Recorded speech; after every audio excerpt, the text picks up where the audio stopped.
Vamos, claro, falar sobre a cidade de Belo Horizonte. Todos os dias aqui a gente tem abordado assuntos importantes do município de Belo Horizonte e de outras cidades mineiras também. Está aqui ao meu lado, e da Laura Couto, o vereador da capital mineira, Oswaldo Lopes, do Republicano. Vereador, seja muito bem-vindo aqui pela primeira vez à 98 News. Como vai? Bom dia. Bom dia, Laura. Bom dia, Guilherme, ouvintes da 98 News. É um prazer estar com vocês, né, Guilherme? Já estive contigo no tempo, boa época, né, da Política com Café. Sim. A Laura, não tive o prazer ainda de estar com ela, mas vamos prosseguir com a nossa entrevista, que é um assunto bem polêmico, né? Exatamente. Nós tivemos ontem na Câmara Municipal uma audiência pública para discutir questões específicas em relação à viabilização da Lei 11.285, que prevê a proibição dos veículos de tração animal em Belo Horizonte. Ela já estava estabelecida há algum tempo com um prazo mais dilatado, depois houve uma outra proposta diminuindo este prazo, e ontem foram apresentados, da parte da Prefeitura, pela Secretaria Municipal de Meio Ambiente, representando a Secretaria, alguns esclarecimentos sobre o que está sendo feito até que chegue-se a esse prazo de quando não teremos mais tração animal aqui em Belo Horizonte. Vereador, a primeira pergunta é: o senhor saiu satisfeito com as justificativas, com o plano que está sendo apresentado pela Prefeitura de Belo Horizonte para chegarmos até janeiro de 2026 sem tração animal em BH? Pois é, ontem essa discussão ela foi importante, era necessário, mas eu realmente não saí satisfeito. Por quê? Essa audiência, ela tinha, cada integrante, cada participante que esteve presente, das OSCs, né, da pessoal da proteção animal independente, as pessoas que lidam com os cavalos em Belo Horizonte, todo mundo tinha um questionamento a ser feito. Eu mesmo levei um relatório de questionamentos em resposta, eu queria uma resposta sobre as respostas de um pedido de informação que eu fiz à prefeitura sobre o processo. E nós saímos realmente frustrados porque o tempo foi curto. Então, nós não tivemos as respostas necessárias para ter o entendimento de como será feito o processo de transição.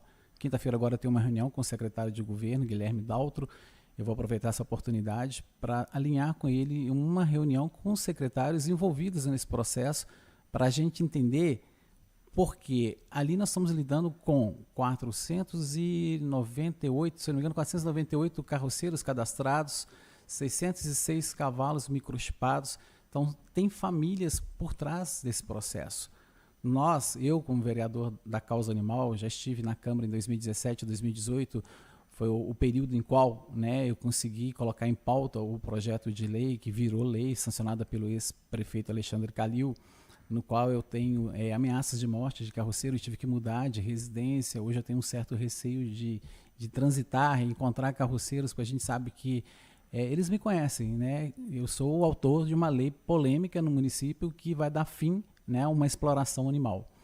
Então, o que eu fiz, Guilherme e Laura? Hoje eu já protocolizei um pedido de audiência pública, uma nova audiência pública, e ela não terá fim. Ela só terá fim assim que nós tivermos todas as respostas. Porque ela tem um prazo regimental dentro da Câmara, só que eu posso estender. E foi pouco, o prazo que foi estendido ontem nessa audiência pública, se eu não me engano, não ultrapassou 20 minutos, foi muito pouco. Então, se a gente tiver que fazer uma discussão que vai virar ali às 7 horas, 8 horas da noite, nós vamos estender o prazo e vamos sair de lá, sim, cientes de que a Prefeitura realmente está trabalhando para que os carroceiros, as famílias dos carroceiros, sejam abrigadas, né, abraçadas pelo Executivo, e que a gente saiba que os equídeos em Belo Horizonte nunca mais vão tracionar carroças a partir do dia 22 de janeiro.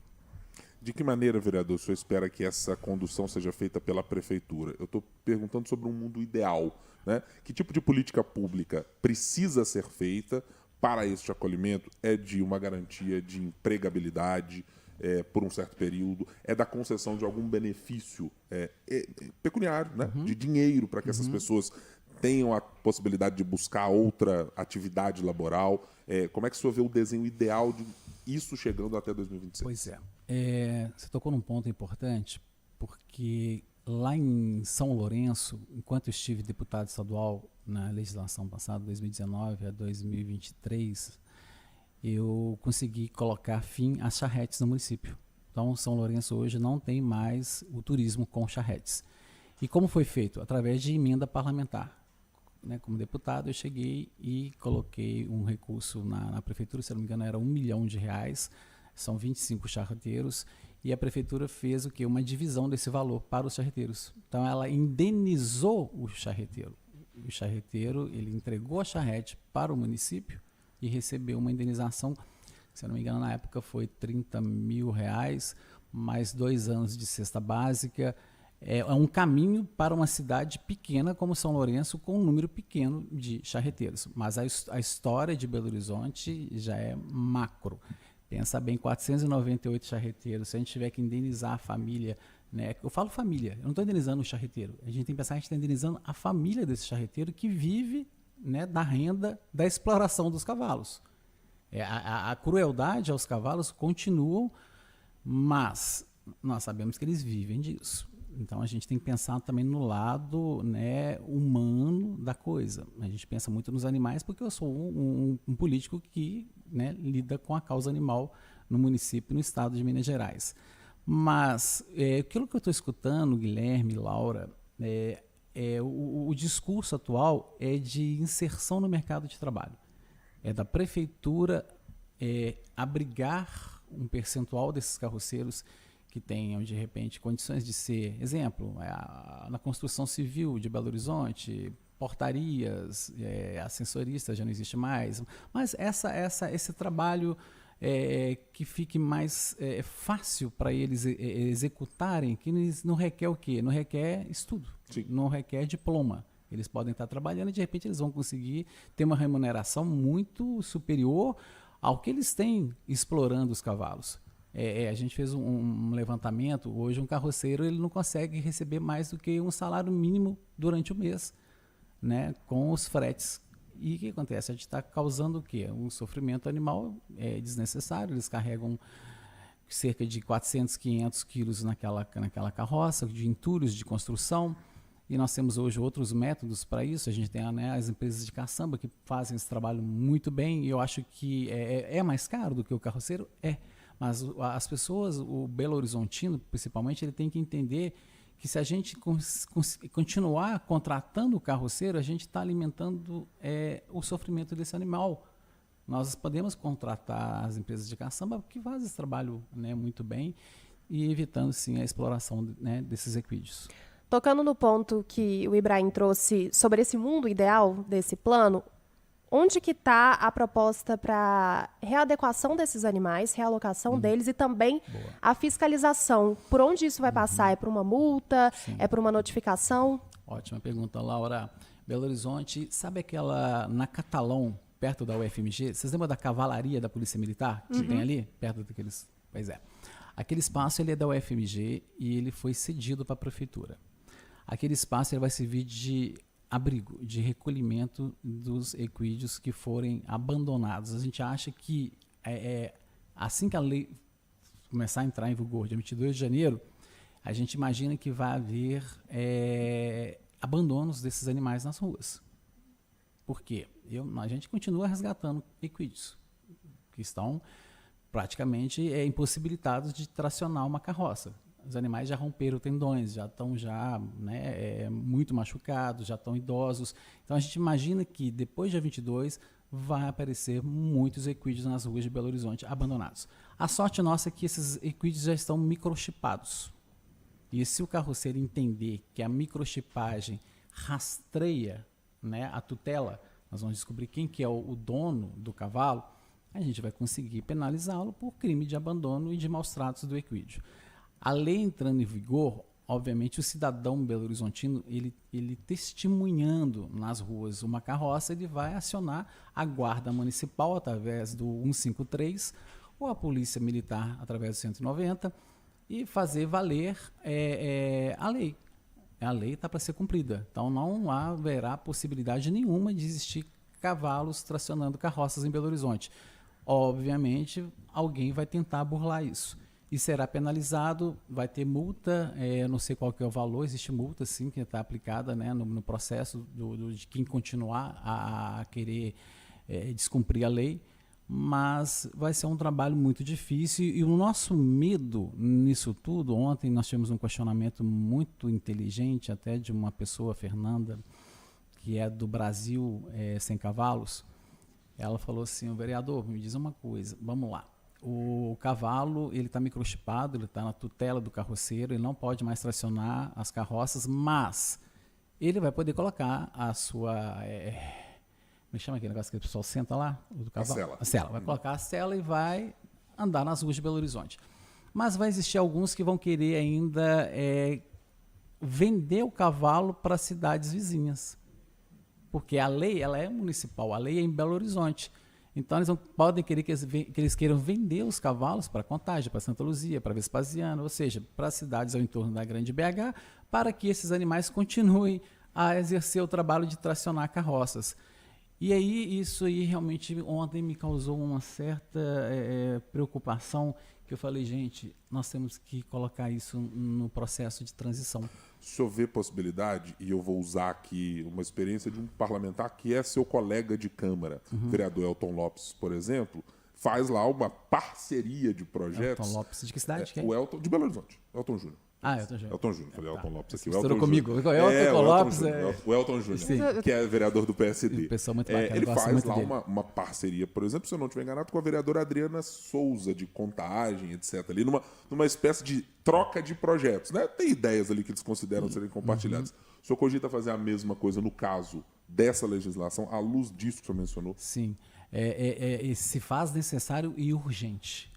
Nós temos que começar agora, até falei com a Carol, uma assessora que está aqui, da gente começar a pesquisar, né, parlamentares do entorno da Grande BH, cidades que compõem a região, né, metropolitana, para colocar esse projeto em discussão, em pauta. Obviamente, a gente sabe que é um projeto que em Belo Horizonte, para ser aprovado, vocês vivenciaram isso, foi muito tenso. Imagino que a gente não vai ter sucesso em muitas cidades, a gente não vai ter esse sucesso porque as pessoas ainda têm, vamos falar, dó, né? Mas eles pensam ainda que o carroceiro é cultural, puxar carroça é cultural, que a gente está criando desemprego. Não, a gente está querendo realmente colocar fim a essa exploração animal, mas também beneficiar o carroceiro com outra forma de trabalho. Nós estamos, né, já estamos numa época que não combina mais Belo Horizonte com carroças andando nos nossos centros urbanos. Eu queria lhe perguntar também, vereador, agora num panorama mais macro, sobre a causa animal e sobre o atendimento. Eu vi há algum tempo que você estava falando sobre algumas unidades que estão se fechando porque não têm capacidade hoje de manterem em funcionamento para atenderem, especialmente são aqueles projetos mais voluntários, né, que precisam de recursos para funcionarem. Qual é o tamanho da estrutura hoje que Belo Horizonte tem para atendimentos de animais na capital? Aquela que é sustentada, financiada e ajudada pelas emendas parlamentares, pelo orçamento impositivo, pela prefeitura e pelas ações que são única e exclusivamente de entes particulares. Ela é boa, ela é ruim, ela está aquém do necessário? Tá, pergunta ótima, até para que o nosso ouvinte, muita gente não sabe, mas hoje Belo Horizonte ele tem um hospital público veterinário, que é um projeto de criação, né, do meu mandato de deputado estadual. Esse hospital ele funciona até agosto desse ano com emenda parlamentar ainda do meu mandato. Ali foram investidos cerca de 11 milhões de reais. Nós já atendemos mais de 35 mil animais. E o mais importante nisso tudo, eu falo que o Hospital Público Veterinário pensa-se que, poxa, peraí, ele falou que em agosto acaba a emenda dele. E aí? Não. Eu estou muito feliz com uma situação que está acontecendo hoje na história política de Belo Horizonte. Eu estou surpreso, né, com a gestão do prefeito Álvaro Damião. Ele me chamou para uma reunião e falou, Oswaldo, eu quero que você tenha tranquilidade e dê tranquilidade às pessoas, né, de proteção animal, que o Hospital Público Veterinário que você criou, que leva até o nome, foi homenageado o nome da minha saudosa mãe, Odete Ferreira Martins, ele não vai fechar. Tá? Você iniciou um projeto grande no município, que já atendeu 35 mil animais, e a partir de agora, né, a Prefeitura de Belo Horizonte vai assumir esse hospital. E nós temos o projeto de abrir um segundo ele. Mas agora eu passei por um momento difícil, porque eu criei 2 hospitais. Eu criei o Hospital Público Veterinário do bairro Mar de Gertrudes, né, e que já atendeu 35 mil animais, já tem mais de 4 anos de funcionamento. E abri, antes de terminar meu mandato de deputado, abri um segundo hospital no Caiçara, que era o Casa de Pituquinha. Esse, infelizmente, como ele está vinculado ao governo do estado pela Secretaria do Meio Ambiente, e a gente não conseguiu o recurso para ele continuar. Então, ele se encerrou agora, dia 21 de junho, né, encerrou o atendimento, né, de forma gratuita, mas eles vão continuar, que eu fiquei sabendo, atendendo com preço popular, porque a demanda é grande no município. E é isso, a política pública que a gente tem é essa, sabe, Guilherme e Laura? É usar, infelizmente, eu estou muito confiante na atual gestão do Álvaro Damião, eu imagino que ele tem coisas boas para a causa animal, mas antes disso, antes de Álvaro Damião, tudo que foi construído na causa animal, ele veio de emenda parlamentar. Ele não veio nenhuma iniciativa do executivo, de um prefeito, de falar, não, nós vamos assumir, esse é projeto nosso, não, é um projeto que veio de emenda parlamentar do meu mandato e, graças a Deus, está funcionando muito bem. Uma última pergunta, vereador. O senhor tem expectativa de que 22 de janeiro de 2026 será muito melhor do que foi até agora, sem a utilização da tração animal, que a lei será efetivamente cumprida? Pois é. Aí nós estamos lidando de duas coisas importantes. Primeiro, trânsito. Nós estamos falando de trânsito, de tanto que as carroças atrapalham a mobilidade urbana na nossa cidade. Nós estamos falando que a gente vai estar acabando com o sofrimento de praticamente cerca de 500 cavalos no município, que terão a sua aposentadoria, né, justa, merecida, né, o descanso que a gente espera que isso aconteça. Nós vamos tentar barrar a venda desses animais para cidades vizinhas, porque não adianta a gente proibir no município de Belo Horizonte e eles continuarem trabalhando ainda nas cidades vizinhas. A gente quer realmente que esses cavalos, né, como eu disse, lá nessa cavalaria da PM, hoje a Guarda Municipal Ambiental, foi criado baias para abrigar esses equídeos, e esses animais também estarão, caso os carroceiros não queiram continuar com eles, estarão disponíveis para adoção responsável. Vereador de Belo Horizonte, Oswaldo Lopes, do Republicanos, muito obrigado por essa nossa primeira conversa aqui na 98 News. Volte em outras oportunidades, vamos tratar dos assuntos da cidade sempre. Esses microfones estarão sempre abertos para esses temas relevantes para a gente. Obrigado, vereador. Eu que agradeço, Guilherme e Laura. Um bom dia para vocês. Bom dia, ouvintes da 98 Start. É isso mesmo? 98 Start News? 98. Start 98. Um abraço, gente.